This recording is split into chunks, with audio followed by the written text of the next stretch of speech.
بسم الله الرحمن الرحيم. سرتا بخيراتني كناڵەکەتانەکەین وەروەها بەخێراتنی سەرجەم کەناڵەکانی ڕاگەاندنەکەین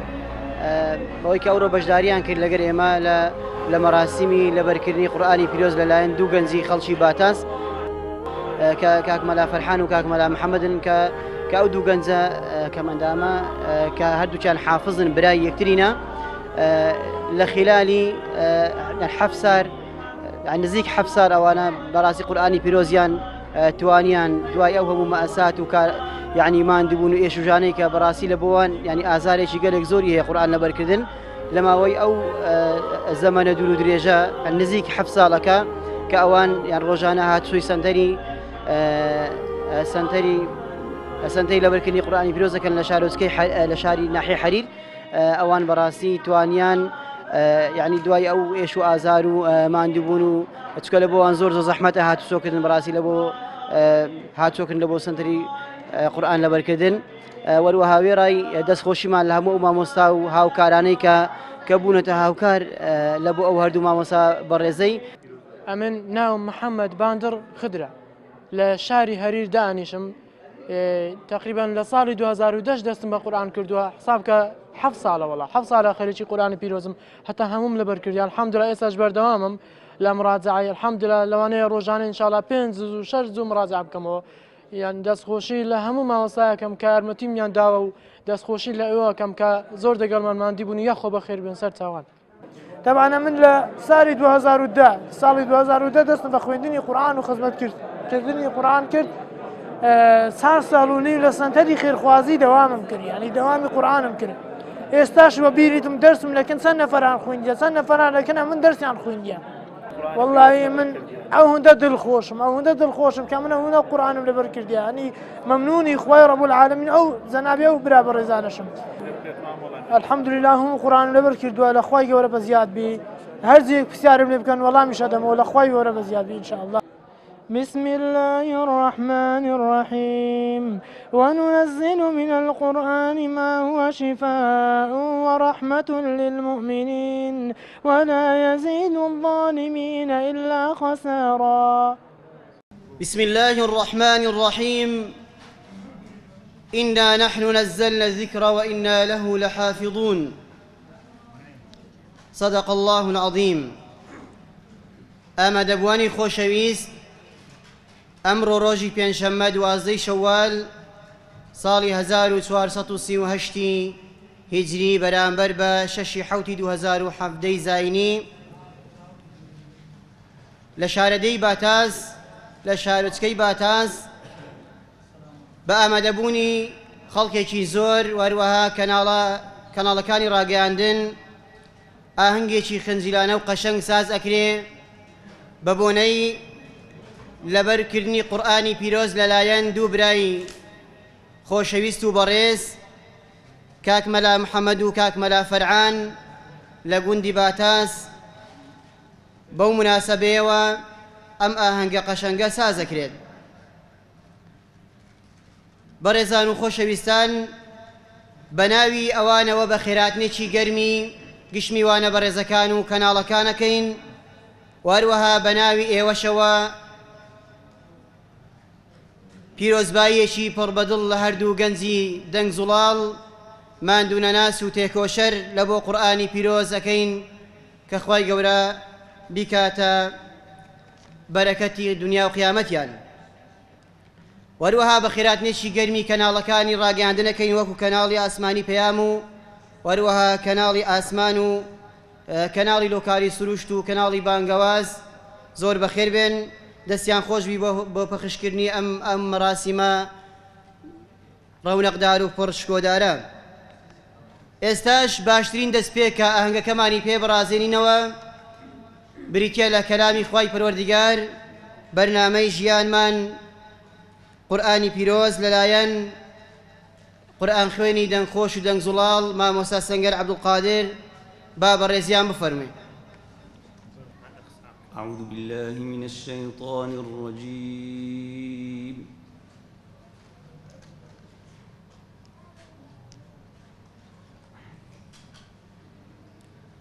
بسم الله الرحمن الرحيم.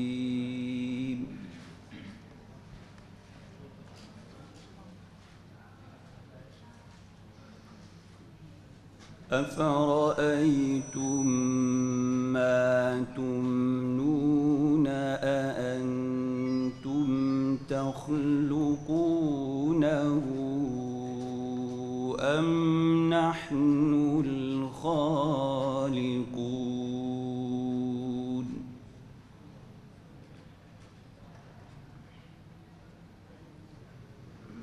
نحن قدرنا بينكم الموت وما نحن بمسبوقين.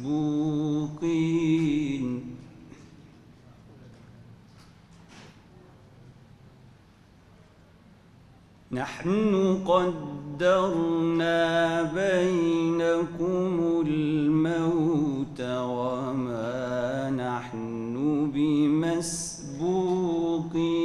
على أن نبدل أمثالكم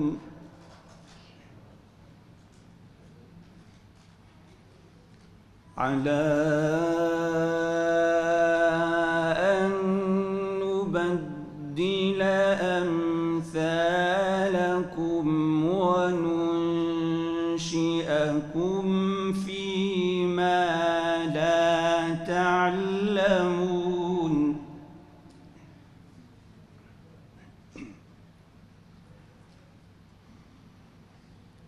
ولقد علمتم النشأة الأولى فلولا تذكرون.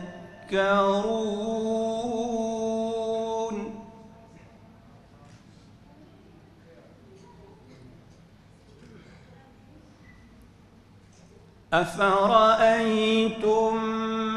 ما تحرثون أأنتم تزرعونه أم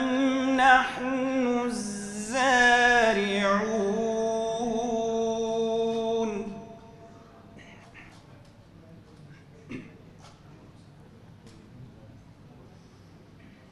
لو نشاء لجعلناه حطاما فظلتم تفكهون إنا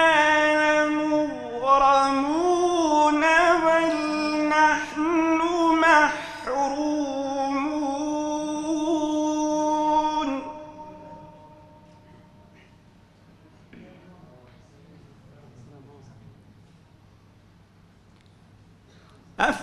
أفرأيتم الماء الذي تشربون أأنتم أنزلتموه من المزن أم نحن المنزلون؟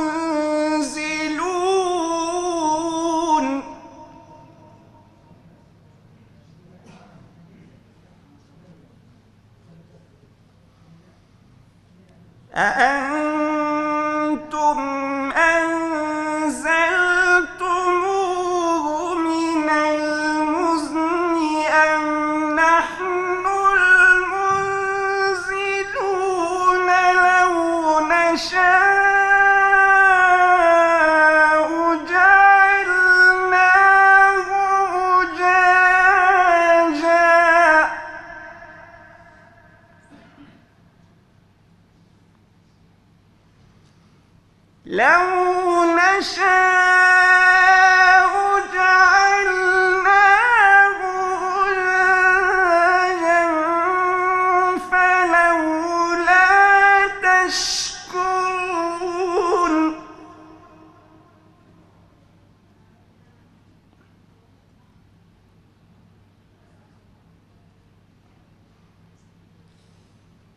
أفرأيتم النار التي تورون أأنتم أنشأتم شجرتها أم نحن المنشئون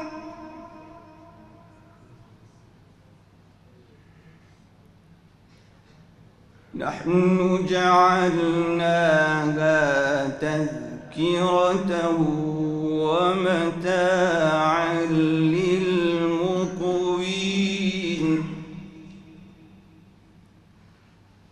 فسبح باسم ربك العظيم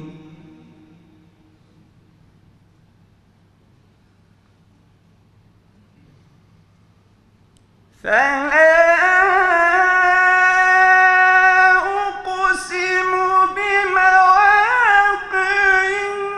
النجوم وإنه لقسم لو تعلمون عظيم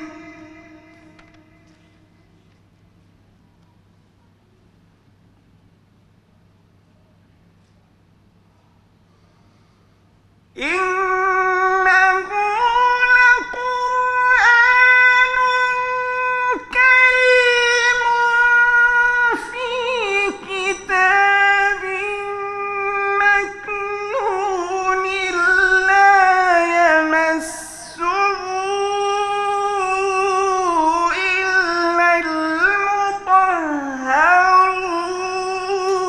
المطهرون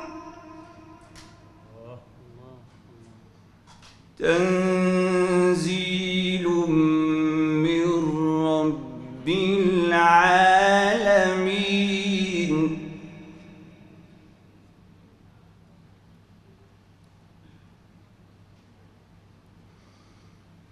إنه لقرآن كريم في كتاب مكنون لا يمسه إلا المطهرون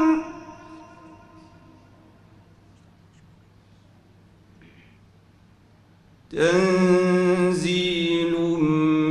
من رب العالمين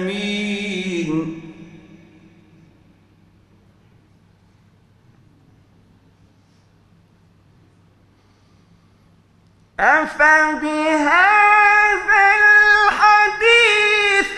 أنتم مدهنون وتجعلون رزقكم أنكم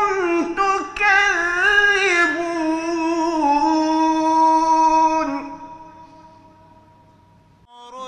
أجري سور لك مراني دور بروري أجري سور قرآن بهاري طانا زوبر زاري شانا قرآن بهاري طانا زوبر زاري شانا زي بيرو دارونا دستور يا سيبونا زي بيرو دارونا دستور يا سيبونا هنا هالجيري أم قرآنا دارونيا أودانا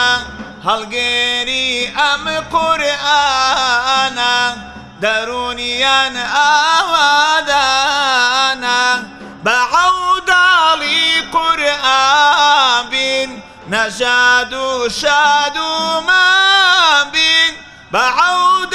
لي قرآن بين نەژاد و شاد و مابین قورآن بەهاری دڵانە بەختە و گوڵزاریشانە قورآن بەهاری دڵانە بەختە و گوڵزاریشانە وزەی بیر و دارونە دەستور و یاسای بوونە وزەی بیر و دارونە دەستور و یاسای بوونە. والصلاة والسلام على حبيبنا وشفيعنا محمد وعلى آله وأصحابه ومن تبعهم بإحسان إلى يوم الدين. بإجازة ما مصاب الرزق خوشويستان بأدبنا ولخدمتهم إما نازانين كمسألة قرآن ئاهەنگ کردن بەبوونەی لەبەرکردنی قورئانی پیرۆز کە مەسئلەی قورئان هاتە گۆڕێ نازانین لە شوێوە دەست پێ بکەین. ئایا باسی نازلبوونی قورئانی پیرۆز بکەین و ئەو عەظەمەتە گەورەیە، یا ئایا باسی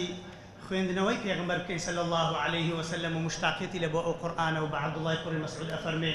اقرأ علي القرآن قرآن بسردا بخوينا أفرمي أقرأ عليك وعليك أنزل يا رسول الله من قرآن بسرتو دا بخوين ملكات قرآن حضرت جبريل بسرتو دا خوين دو خواي جورا لدلو دروني توزي جيري كدوا قال إني أحب أن أسمع من غيري فرمي من حزكم لغيركم جمع قرآن بآية باسي أوانبكم أفرمي فقرأت عليه سورة النساء حتى جئت إلى هذه الآية فكيف إذا جئنا من كل أمة بشهيد وجئنا بك على هؤلاء شهيدا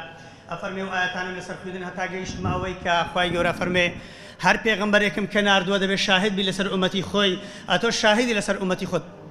أي محمد صلى الله عليه وسلم أفرمي قال حسبك الآن بمني فرمو بس فالتفت إليه فإذا عيناه تذرفان تماشى دكم پیغمبر قرياو عليه الصلاة والسلام بكولانان داتي قريبي پیغمبر عليه الصلاة والسلام جويل دنجي قرآني أصحابه به دانشتو جوي راقرتو پیغمبر عليه الصلاة والسلام آية باسي أوان بكين يا باسي خزمتكاركاني قرآن بكين كأو قرآن بيروزا تندي خزمتكار هن تندي خلق هن تندي لشكري قوري يدرس كردون هر كاتي قرآني بيروز هات بقت درجة أوي توشي خلق توشي هجر ببي بش لقرآن كردن ببي يكسر خلقانك دبيني لشوينشي وكو باتاس ولشوينشي وكو سوران ولشوينشي لأمريكا لأوروبا لروسيا لو شوينانيك هجر قرآن كراوي يكسر مجموعة كيدادة بالدفاع لقرآن بيروز دكنو يان بدنجا كان ين وكو عبد الباسط ومنشاوي ورفعته أوانا ياخذ بخدمة كردني دفاع كردن لقرآن بيروز يان بنوسين يشتي عجائب وكو متزلي هيفو وكو أو متزلانيك إعجاز علمي بحر شوية كبي تماشدك إلى همو سردمو كاتو ساتك دا قرآني بيروز لشكريشي قوري درس كردوا ديارة كاك ملا فرحان وكاك ملا محمد خواي قورة توفيق يا مدى يا ربي أوانش بون بخدمة كاري قرآن ولشكري قرآن همو من لشكري قرآن وحديثي بيغمبري صلى الله عليه وسلم بلام كامي عن زياتر بخويني وتطبيقي بك وتدبر بك وفكر كاتو وحكمي بي بك أواني ذكر لله إخوة رب العالمين برزانم تنها هاتوين لو أهنقدا بأيوي برز بلين فضلي أو كسانيك قرآن لبردكن وأو كسانيك قرآن دخويرين أو بس كبيغمبر بفرمي صلى الله عليه وسلم كإمام عثمان جرتو فرمي خيركم من تعلم القرآن وعلمه باشترين كسل أيوة أو كسين كخلشي فيري قرآن دكن وقرآنش فير دبن يعني استال لا ناحية حرير أفضل إنسان لكن خواي جورا لو مازال دا لمازال قرآن وكو خدمت كاراني قرآن أواني سنتريان كردوتا وما مصابر رزاني درجاي مزجوتا كان يان كردوتا أواني دز بسري من دالكان دا عدين أواني ديان هن مزجوت أواني قرآن يان بيدلين أواني بوخان قرآن دخلين بخلشي دلين أواني جورترين إنسان لله إخوة رب العالمين دوهم هاتين بأوي بريز بلين أواني كقرآن دخوينن أواني كحافظ القرآن أواني زيشي خواي جورن بيغمبر فرمي صلى الله عليه وسلم أفرمي أهل القرآن أهل الله وخاصته أواني أهل القرآن هم كسك خزمك سوناس يارو دوستو نزيكي هن بلام نزيك كاني خواي جورا أوانا كوا أهل القرآن تا قرآنش لبرنكي ناتواني زور بخويني چونکە هەندێک زارە شەحنت دێتە خوارێ هەندێک زارە مەصحەفت لەلانیە هەر زاری تووشی مشکلێک دەبین هەموو بەتەڵەکانی دنیا هەموو پاڵەوانەکانی دنیا خۆیان مەشهور دەبن کەس باوکو دایشان مەشهور نابی بەڵام حافظ القورئانەکان ئەهلی قورئان پێغەمبەر فەرمێ صلی الله عليه وسلم لە مەیدانی مەحشەرە لەو کاتەی کەوا ئینسانەکان پێویستیان بەوەی هەیە مەشهور بن لەکن خوای گەورە ناویان بخوێندرێتەوە ئەوانەی دایک و بابی قورئان خوێنانن تانجێکیان لەسەر سەری دادەنێ ئەو تاجە ئەگەر هەموو دنیا کۆ بکەیتەوە بە مجەوهراتەوە بە بانقیەوە بە هەموو شتەوە بەس ئەو تانجەی ناینی کە ئەو تازێکە لەسەر سەری دایک و بابی قورئان خوێناندا دەدرێ خوای گەورە لەوانمان حساب بکە یا ڕەبی هاتوین بڵێن پێغمبەر فەرمێ صلی الله علیه وسلم ئینسان ئەگەر مرد هەموو شتێکی قەطع دەبی تەنها سێ شت نەبی یەک لەوانە ئەو عیلمیەکە لە پاشی بەجێ دەمێنی کە ئەو قورئانی بە خەڵکی گوتووە ئیمامی فەخری ڕازیە فەرمێ زۆر سەرتا ناشین ئەفەرمێ نەمبینیوە لە ژیان هیچ کەسێکم نەبینیوە مەشغولی قورئان بێ فەقیر بوو بێ هەرچی مەشغولی قورئان بووە هەر هەمووی دەوڵەمەند بووە خوای گەورە دەوڵەمەندی کردووە کەواتە قورئان مەخرەجە قورئان سەبەبی ئەوەیە ئینسان دەربچێ لە مصیبەتی فەقیری لە مصیبەتەکان لە ناخۆشیەکان بەڕێزانم بەڵام قورئانی پیرۆز هەندێک شەرت و شروتی هەیە دەبێ ئینسان بە ئەدەبی بەرامبەر قورئانی پیرۆز نابێ قورئان دابدرێت لەسەر زەوی نابێ ئینسان قورئان بێڕێز بکە و نابێ قورئان خوێنان بێڕێز بکەن و لە زانایەکیان پرسی چەند ختمان دەکەی فەرمیێم سێ ختمان دەکەم جێ بدەنێ شتە عەجایبەی فەرمی ختمەکەم هەیە بەس لە بۆ خێری حرفەکان کە پێغمبەر فەرمی صلی الله عليه وسلم خێری هەر حرفێکی دەخێرە إني لا أقول ألف لام ميم حرف ولكن ألف حرف ولام حرف وميم حرف ألف لام ميم حرفێک نییە فەرمی لە سێ ڕۆژە ختمەشی دەکەم فەرمی ختمەکەم هەیە نیوەی ژیانم ئێستا گەیشتومەتە نیوەی ختمی تەدەبور و فکر لێکردنەوەمە فەرمی ختمێکی دیکەم هەیە هێشتا بەشێکی زۆر کەمم لەو ختمە خوێندووە گوتیان چێ فەرمی ختمی تەطبیقکردنی قورئانە لە هیچ ئاەتێکی قورئان تێ ناپەڕم هەتاکو تەطبیقی نەکەم کەواتە خۆشەویستان ئەو قورئانە پیرۆزە خوای گەورە فەرمێ کتاب أنزلناه إليك مبارك ليدبروا آياته وليتذكر أولو الألباب أو قرآن بركة أجر بيخويني أو قرآن لبري بكي بركة أو قرآن حفظ بكي بركة أو قرآن بدايك باوكت بركة بمجتمعت بركة لبركردني قرآن للان أو دبرا برز بيمان ضلي ناحيي حرير هجري قرآن ينكردو إن شاء الله بفضلي باش فضلي خواي جورا بفضلي أو ما مستبر زانك خريج خدمتي قرآنا چونکە خوای گەورە فەرمێ پێغمبەر شکایەت دەکا صلی الله عليه وسلم لە قیامەتە فەرمی یا ربی إن قوم اتخذوا هذا القرآن مهجورا خوای جان قومی من پشتیان لە قورئان کردبوو ابن القیم جوزی فەرمی رحمەتی خوا لێبی هەجری قورئان ئەوەیە پشتی تێبکەی نەیخوێنی یان پشتی تێبکەی فکری لێ نەکەیەوە ئەو کەسانەی سەعاتێک پێشنوێژی بەیانی هەڵناستن ئەهلی علمن قورئان بخوێننەوە بە حەیاتی خۆ تەدەبوریان لە قورئان نەکردووە و فائیدەیان لە تێنەگەیشتون لە قورئانی پیرۆز هەر کەسێک سەعاتێک پێشنوێژی بەیانی هەڵنەستێتەوە فکر لە قورئان نەکەتەوە لە قورئان خوێنەکان ئەوانەی شارەزە و ئەهلی علمن نە طالب العلم نە قورئان خوێنێکی متەدەبرە کەواتە بەڕێزان و خۆشەویستانم خوای گەورە فەرمێ ئولو الألباب يعني أصحاب العقول عاقلەکان بیر لە قورئانی پیرۆز دەکەنەوە بەرەکەتی قورئان وەردەگرن مامۆستاک فەرمووی لە کەنەدا بووم لە ویلایەتی متحیدەی ئەمریکای گوتی پیرەژنێک هات گوتی مامۆستا زەحمەت نەبی ئەتوو مامۆستا فلانی قورئانی بە خەڵکی دەڵێ گوتم بەڵێ گوتی مامۆستا ئەمێن کوڕێکم هەبوو هەموو قورئانی پیرۆزی لەبەر بوو مەصرفم زۆر لێ کرد لێ نەدەگەڕام هیچ ئیشێک بە بەس تەنها بۆ ئەوەی خێرم بگاتێ سیر کەبرام ئەگەر لە سەلەفی صالح ئەصحابەکان دوای هەنجێ تابعی دوای تابعین هەر سێ قەرنەکان پێدەرێ سەلەفی صالح ڕەحمەتی خوایان لێبی عادەتیان بوو دەچوونەکەن جیرانەکانیان کە منداڵێکیان گەورە دەبوو دەیان گوت خوا بە ئەو شەرەفە لە بۆ من بی قورئانی فێر دەکەم و نوێژی فێر دەکەم بۆ لەبەرەوەی ئەتوو کەربەخۆت سبەینێکی نوستی قورئانت نەخوێندەوە بەس ئەو کەسە ئەتوو قورئانت فێر کردبوو هەستا قورئانی خوێندەوە هەمان قورئان خوێندن دەچێتە جیرفانی تۆ خێرەکە لە بۆ تۆ دەنووسێت و لە ماڵی خۆ خەوت لێکەتیان سەلەفی صالح ڕوخسەتیان لە جیرانەکانیان وەردەگرت حتا منداڵەکانی ڕوخسەتیان لە باوکیان وەردەگرت دەیان گوتە باوکی ئەگەر ڕوخسەت بێ من منداڵەکەت فێرە نوێژ دەکەم و فێرە قورئان دەکەم ئەوەندە مەرەق بوون خەڵکی فێرە قورئان بکەن ئەوەندە مەرەق بوون یەکتری فێرکەن ئەو مامۆستا گوتی لە کەنەدای پیرەژنێک هاتە سەر ڕێگەی من گوتی کوڕێکم هەبوو حافظ القورئان بوو سیارە لێدا وەفاتی کرد سبحان الله مامۆستا گیان هەموومان جێ دەوەرەقەت دەدەمێ گەنجێکی زیرەکم بۆ پەیداکە هیچ ئیشان مەکە کاسبی مەکە بەس عمری خۆت لەگەر ئەو گەنجەی سەرفکە گەنجێکم لۆ دروستکە بە ئیزنی خوای گەورە بیتە حافظ القورئان بۆی خێری قورئانەکەی لە بۆ من بی هەموو مانجێ سێ چوار وەرەقەش دەدەمە گەنجەکەش مانجێ دە وەرەقەش دەدەمە تو یەکەم جار 30 وەرەقی هەدیەت دەدەمێ سبحان الله ئەگەر لە سەلەفی صالح ئەو ئینسانە زیرەکانە هەبوو بن ئەو ئولو الئەلبابانە هەبوو بن فکر لە قورئان بکەنەوە خزمەتی قورئان بکەن ئافرەتێکی ئەمریکی ئەگەر تۆش پشت لە قورئان بکەی لەشکری قورئانە و خزمەتی قورئان دەکە و فکر لەوەی دەکاتەوە بە ماڵ و پارەی خۆی نەک لە دوو زێر بەخۆکردن و سەفەر و سیاحە ئەوانە بگەڕێ دەگەڕێ گەنجێک ببینیت تۆ قورئان بخوێنیت و خێر لە بۆ ئەو پیرەژنەی بنووسرێت کەواتە بەڕێزان و خۆشەویستانم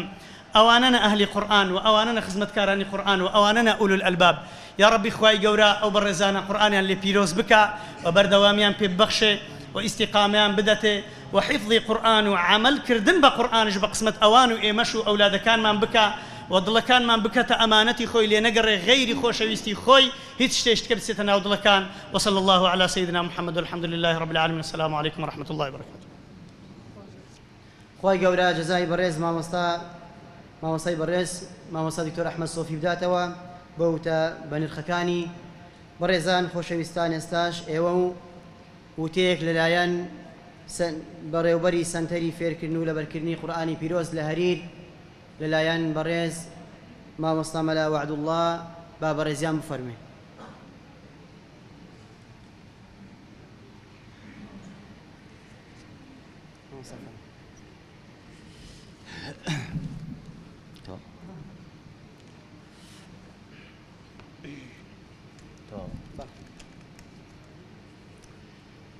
بسم الله الرحمن الرحيم الحمد لله والصلاة والسلام على رسول الله وعلى آله وصحبه ومن اهتدى بهداه أما بعد ربنا آتنا من لدنك رحمة وهي لنا من أمرنا رشدا رب اشرح لي صدري ويسر لي أمري واحلل عقدة من لساني يفقهوا قولي ما مستاني برزو خوشويست ريسبيانو بياو معقولاني أو مزقوتو میوانە بەڕێزەکان بە تێکڕای خوشک و برایانی بەڕێز و خۆشەویستن خوای گەورە پاداشتی خێری یەکەیەکتان بداتەوە ئەو مادیبوونەی کە چێشتوتان هاتوون لێر دانیشتوونە بۆ گەورەترین ئاهەنگ کە دەڵێم لەبەر ئەوەی قورئان گەورەترین کەلامە ئەو ئاهەنگەش گەورەترین ئاهەنگە. ئازیزانی خۆم خی گەورە جل جلاله کە قورئانی بە جوبریلی ئەمین عەلەیه السلام نازل کرد بوو بە گەورەی هەموو مەلایکەتان بەهۆی قورئانەوە و کاتێک پێغەمبەری خوا عەلەیه الصلاة والسلام قورئانی بۆ هات بۆ گەورەی سەید الأولین والآخرین و سەید المرسلین بە قورئان و بۆ ئومەتەکەشی کە دابەزی بۆ خەیرە ئومەتین ئوخرجەت للناس گەورەی هەموو ئومەتان ولمانجي رمضان كدابسي بو قوري همو مانقان شهر رمضان الذي أنزل فيه القرآن هدى للناس وبينات من الهدى والفرقان ولشوي قدر كدابسي بو قوري همو شوال تنيا بقرآن وأوك سيك أخوا بيددا قرآن كلبردك آيات أخوين تو عمل بيدك دەبیتە چاکترین مرۆڤ بە نەسی حەدیسی پێغەمبەر عەلەیهی سەڵات وسەلام کە دەفەرمی خەیڕکم من تەعەلەمە القورئان وعەلەمە خەیڕکم یعنی چاکترین مرۆڤ بەچی بە قورئان بەڕێزان قورئان گەورەیە لە هەر یەکەشی پرسین لە دەستە ڕاستم پێدا بچین تا دەگەوێت دەستە سەپەم هەمومان دەڵێن بەڵێ ئەوەی دەستیشی پێوە دەگری گەورە دەبی دەتەوێت گەورە بی بە قورئان پاکە ئەوەی دەستی پێوەبری پاک دەبیت. اینجا ئازیزانی خۆم فەزیلەتی قورئان ئەو فەزیلەتە تەنیا دراوە بە ئێمەی مرۆڤ بە ئومەتی محەممەد صلی الله عليه وآله وسلم حتى مەلایکەتانی خوای ئەو فەزیلەتیان پێ نەدراوە وەکو مامۆستای خۆم خۆشەویستم شيخ القراء دكتور أيمن رحمتي خوالي بخواتمين درجكا لوصيتك بوشي بازدكا دفرمي فضيلتي خوين نوي قرآن تنيا بإنسان دراوة واتا ملايكتك البش خوين نوا يكفي ديان لبونا نفسي خير بس لبو إنسان لبو مروبة لو قولت تسهي أزاني خو إنزا بتايبتيش أو خلقيك ليلة دانشتوا لخشكو برهاني بريزم كجويان لمنها ئەوە لە دنیادا ئەی لە دوا ڕۆژدا ئەو کەسەی کە منداڵێکی خۆی لەبەر قورئان دادەنێ بە خۆی و بە منداڵەکەی خۆی لەگەڵ قورئان ماندی دەکا جا بە حفظکردن بی بە خوێندنەوە بی بە تەفسیر بی بە عەمەل پێکردن بی پێغەمبەر عەلەیهی السەڵاتو وەسەلام لە نەسی حەدیثی صەحیحدا دەفەرمی ڕۆژی قیامەت خوای گەورە تاجێکی ویقار لەسەر سەری ئەو دایک و بابانە دادەنێ کە منداڵی خۆیان لەبەر قورئان داناوە تایبەتە بە دایک و بابێک کە منداڵی خۆی لەبەر قورئان دانا فێری قورئان دەکا فێری حفزی دەکا فێری تەفسیری دەکات دەفەرمی ئەو تاجە ئەگەر بێتە سەر دنیایەوە ڕووناکایی ئەوەندە بە قووەتە ڕووناکایی ڕۆژ دەکوژێتەوە لە ڕۆژ بە قووەتترە بنص حديث صحيح پیغمبر علیه الصلاة والسلام اوش تایبەتە بەچێ بەس بەو بابووداکانەی کە منداڵی خۆیان لەبەر قورئان دادنێن هیچی دیکە نا ئەزیزانی خۆم من موژدە دەدەم بەو دایک و بابەی کە ئەو دووڕۆڵەیان 4 ساڵ و نیوە لە سەنتەری ئێمە بەردەوام بووینە کەچی دوو چاویشیان خوای گەورە لێستاندینەوە لە دنیادا و داواکارم لە خوای گەورە لە ڕۆژی قیامەتدا بۆیان تعویز بکاتەوە لە بەهەشدا بە چاوە کۆرەکانیان هاتینە سەنتەر ئەوە حوجەیە لەسەر من و تۆ ئەوەی کە جواب لێ منە ئەوانەی کە خوا ئەو چاوەی لەوان نەستاندیتەوە لەوان ستاندیتەوە ئەو جار لە بۆ خزمەتی قورئان وا دەکەنێ ئەی ڕۆژی قیامەت ئەوە حوجە نیە لەسەر ئێمە حوجەیە لەسەر ئێمەش دەیبا لە ئێستاوە بڕیار بدەین شەرت نییە ئەوەی کە لێرە نییە لە شوێنە چی دیکێ لە هەر شوێنێکای ئەگەر ناشتوانی بچێت سەنتەرێکە لە سەنتەری قورئان بڕۆ لە ماڵی خۆتەوە خۆ دەتوانی ئەو ڕۆکە وەسایل و تەکنەلۆجیای نوێ هەیە دەتوانی خزمەتی قورئان بکەیت بەدەیان قاری لەسەر مۆبایلەکەی خۆت دەتوانیت دانەی گوێ بگری قورئانی ڕاستکەیەوە لەبەرکەی حفزکەی بە هەر شێوەیە کات دەوێت اینجا من نامەوێت زیاتر درێژە بە قسەکانی خۆم بدەم سەرتان بێشینم بەڵام تۆزێک بە کورتی باسی سەنتەر دەکەم سەنتەری ئێمە و ئەو دوو برا بەڕێزەش کە ئێستاکە بوونە سێم حافظ لە شارۆچکەی هەریر سەنتەری ئێمە ئەوە دوو یەکەشیان پێشوی بوونە سێ و پێنجی دیکەش لە ڕێگادانە ئەگەر خوای گەورە تەمەنمان درێژ بکە من وعدمدایە ئەگەر کراسەکەی بەرە خۆشم بفرۆشمەوە ئامادەمە تەصحیح بە هەموو شتێکەدەن لە پێناوی قورئان اینجا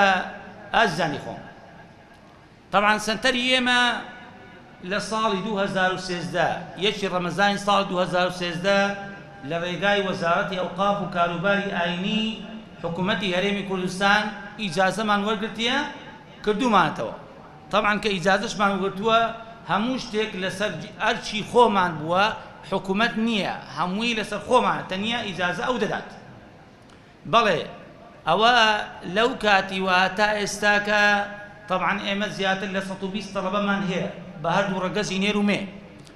اینجا ئەو دوو برا بەڕێزەی کە ئێستاکەش دەوام دەکەن طبعا 4 ساڵ نیوە دەوامی سەنتەریان کردووە سەنتەرەکەشمان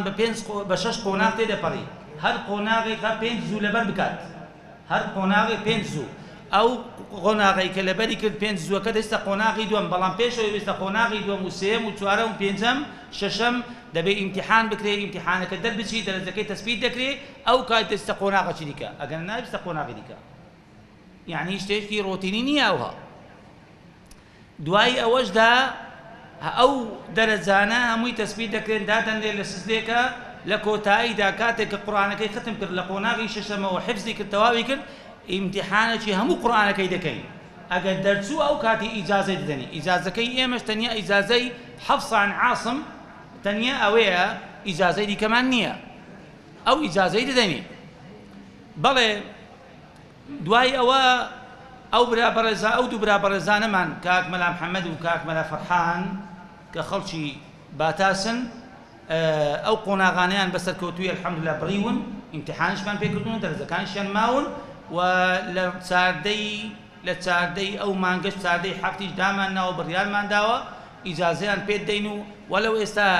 ئێستا ئەگەر شەهادە ئیجازەکەشمان وەکو وەرەقەیەک نەدانێ بەڵام ئەوە دەرەجەکانیان هەموو تەواو سەرکەوتوو بووینە لە ئیمتیحانەکانی خۆیان تەنیا ئەوەی وەرەقەکە ماوە بیان دەینێ ئینشاءڵڵا لە چواردەی مانگ ئینشاءڵڵا دەیان دەینێ جا برایەکە بیەوێ ئامادەبی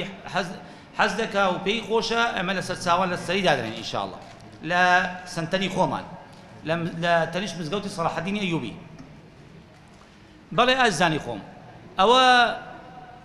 ئەو بە کورتی و بە پوختی سنتەری خۆمان بەو شێوەیە لەو قۆناغانە پێکاتووە. ئەوەی دەمێنێتەوە کۆتاییەکەی تەنیا نسحەت و ئامۆژگاری برا بچووکتانە لە بۆ ئێوەی بەڕێز و خۆشەویست کە گوێتان لە منە. واللهی ئازیزان، قورئان تەنیا ئەوەندە نییە کە لەبەری بکەی. ڕاستە گەورەیە حفظکردنی قورئان و خوێندنەوەی قورئان، بەسە گەورەی لە بۆ ئەو کەسەی کە قورئانی لەبەر کردو و حفزی کردووە و دەخوێنیتەوە، ئەوەندە بەسە کە خوا سوێندی پێ بخوا. فالتاليات ذكرى خوا سوێن بەوەی دەخوا، خوا سوێن بە شتێکی کەم ناخوا، بە شتێک دەخوا کە قیمەتی هەبی لای خوای ئەو ئینسانی کە قورئانی حفظ کردووە لەبەری کردووە و ئێوارە و بەیانیان دەخوێنیتەوە، خوا سوێندی پێ دەخوا. ئەوەندە لای خوایەوە بەڕێزە. اینجا ئەوەندەش بەس نییە کە قورئان خوێند و حفظت کرد و لەبەر کرد، بەڵکو دەبێت بەردەوام بی لەگەڵی. اینجا عەمەلیشی پێ بکەی، کاریشی پێ بکەی. ئەجینە تهدید و هەڕەشەیەکی گەورەمان لەسرە لەلایەن پێغەمبەری خوایەوە عەلەیهی السەڵات وەسەلام لە ڕۆژی دواییدا. سوورەتی فورقان خوای گەورە دەفەرمی چی؟ وقال الرسول يا رب. باش گوێ بگرە ئازیزی خۆم، ئەوە زۆر خەتەرە. واللهی دەبووە ئێستا لە زیاتی فرمێسکان خوێنمان لە چاوان هات بە، چونکە ئەوە گڵۆپی سوورە پێکراوە لە بۆ ئێمە، لە بۆ هەمومان کە ئومەتی محەممەد المستەفاینە. پێغەمبەری خوا عەلەیهی السەڵات وەسەلام لە زیاتی ئەوەی تکات لەو بکە، شەفاعەت لەو بکە، بەدەستی مبارەکی ئاو بخۆیەوە، شکایەتت لێ دەکا. شکایەت لە چی دەکا؟ لەو قورئانەی کە لە بۆت هاتووە پشتگوێت خستووە، نەتخوێنتەوە، عەمەلت پێ نەکردووە، هیچت نەکردووە، نە بە خۆت و نە منداڵەکان. وقال الرسول يا ربي إن قومي اتخذوا هذا القرآن مهجورا. ابن القيم رحمة الله عليه دەفەرمی 12 خاڕن دەژمێری لە مەهەجری قورئان. یەک لەوانە کەسێک کە قورئان لەبەر کردووە نەیخوێنیتەوە، یان فێر بووە نایخوێنیتەوە، تەنیا ڕەمەزانان نەبی، بەڵکم دەبێ هەموو ڕۆژێک واجبە وەکو نوێژ لەسەرت کە قورئان زانیوە دەبێ بیخوێنیەوە، وردێکت هەبی زانی زوو دەخوێنیەوە، زوێک دەخوێنیەوە، دەبێت سعاتێک لە 24 ساعتان دانێن لە بۆ قورئانەوە، بۆ ئەوەی نەبیە ئەو قورئان نەبیتە حوجە لەسەرت، ببیتە حوجە لە بۆت، تکات لەو بکە، شەفاعەت لەو بکە، لە زیاتەوە شکایەت لێ بکات. لە کۆتاییشدا دەبینن ئەگەر مانی ئینشاءالله ئەوە هەری دەبینن چ بەروبوومێکی دەبی لە قورئان لەبەرکردن، لە حافظ القورئان ئینشاءالله تعالى. لە کۆتاییدا لە خوای گەورە دەپاڕێمەوە، دەڵێم یا ڕەبی خوایە ئەو قورئانە بکێ تکا و شەفاعەتکار لە بۆ ئەو دوو برا بەڕێزەمان لە بۆ ئێمەش ئینشاءالله. یا ڕەبی خوایە وەک ئەلێ لە کۆکردینەوە لە بۆ گەورەترین مەجلیس کە مەجلیسی قورئانە، ئاهەنگی قورئانە، خوایە لە فیردەوسیش لەگەڵ پیاوچاکان و ساڵحان و شەهیدان و دۆست و ئەحبابی خۆ لە خزمەت ڕەسوول الله کۆمان کێو یا رب العالمین. یا ڕەبی خودایە ئەو دەموچاوانە نورانیتر کەی، ئەو دەموچاوانە بە نوری قورئان منەوەر و مزەین کەی. آمين آمين والحمد لله رب العالمين. أقول قولي هذا واستغفر الله لي ولكم إنه هو السميع العليم. ئێستاش بە چەند سرودێک لەلایەن مامۆستا سامان و مامۆستا فەرهاد و وەرواکە عەدنانوان کۆتایی بە ئاهەنگەکەمان دێنین. خوای گەورە ئەجر و پاداشتی هەموو لایەک بداتەوە و خوای گەورە هەموو لایەک موفق بکە. فەرموو.